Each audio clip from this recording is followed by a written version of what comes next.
మా అమ్మగారి ఇంటికి వెళ్ళిపోయారండి. తర్వాత ఎవరిని అప్రోచ్ అవ్వాలో తెలియలేదు.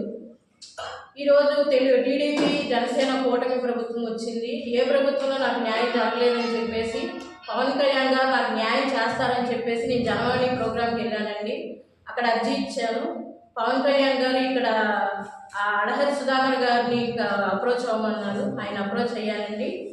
నన్ను కావలి ఎమ్మెల్యే గారైన దగ్గుమాటి కృష్ణారెడ్డి గారిని, కావలి ఇన్ఛార్జ్ అడహరి సుధాకర్ గారిని కలవమన్నారు. కలిశానండి. నాకు మాత్రం ఏ ప్రభుత్వం న్యాయం చేయలేదండి. ఈరోజు నాకు 2 పిల్లలండి.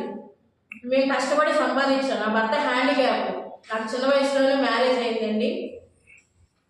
తర్వాత ఆయన తెలివితేటలతో కూర్చొని వ్యాపారం చేసేవాళ్ళండి. నేను లైట్ వ్యాపారం చేసి అలాగే డబ్బు సంపాదించుకున్నామండి. కొంత డబ్బు బయట అప్పు తెచ్చి దీనికి కట్టాడండి. ఉన్న బంగారం కూడా అమ్మేసి అతనికి డబ్బులు కట్టామండి. అయితే ఈ కేసు సుధీర్ రెడ్డి ఇంత అన్యాయం చేస్తే సుకుమార్ రెడ్డి గారు ఈ కేసులో మధ్యవర్తిత్వం తీసుకొని మీకు న్యాయం చేస్తానని చెప్పి మమ్మల్ని ఈ కేసు డ్రాగన్ అయ్యేలాగా చేసి ఏళ్ళు గడిచేలాగా చేసి లాస్ట్లో మమ్మల్ని తిట్టి మమ్మల్ని అవమాన పాలు చేశాడండి. బాగా వల్గర్గా తిట్టాడండి. అసలు మా వారు చనిపోవడానికి కారణం ఆయనేనండి. బాగా అసలు ఆయన ఎన్ని మాటలు అన్నాడంటే మా వారు ఆయన తిట్టిన మాటలకి తర్వాత నుంచి అనారోగ్యం పాలైపోయి 2017లో చనిపోయారండి. ఆయన మార్చి 31న హార్ట్ అటాక్ వచ్చి. ఎప్పుడు ఎనిమిదిగా ఆయన ఎంతో బతికాడు కానీ ఎప్పుడు అన్యాయం ఎవరికి చేయలేదండి. సుకుమార్ రెడ్డి వల్లే ఆయన అన్యాయం అయిపోయాడండి. ఆయన చనిపోవడానికి కారణం కూడా ఆయనే. మమ్మల్ని బెదిరింపులు, మాకు ఫోన్ కాల్స్ చేసి బెదిరింపులు, మా ఎనమాల కుర్రోళ్ళను పంపించడం, చంపేస్తానని బెదిరించడం, ఇలాగ మమ్మల్ని చేశాడండి. సుకుమార్ రెడ్డి వల్ల మేము చాలా బాధపడ్డామండి. ఇప్పుడు ఆయన ఇస్తాడా డబ్బులు, సుధీర్ రెడ్డి ఇస్తాడా అన్నది నాకైతే తెలియదండి. ఆయన ఎందుకు మధ్యవర్తిత్వం వహించాడు, ఆయన కేసులు పక్కదో ఎందుకు పట్టించాడు, సుధీర్ రెడ్డికి ఆయనకి ఉన్న సంబంధం ఏంటి, మేమేం పాపం చేసాం, నా భర్త డబ్బులు కట్టడమే చేసిన పాపమా? నాకు న్యాయం జరగాలండి. నేను పవనాన్న న్యాయం చేస్తాడని నేను ఈ జరగడంలో నేను కేసు పెట్టుకున్నానండి.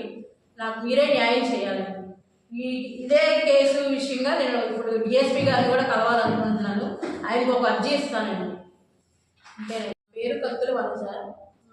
నా భర్త పేరు కత్తుల రాజా రమేష్. ఆయన లేట్ అండి, చనిపోయారు.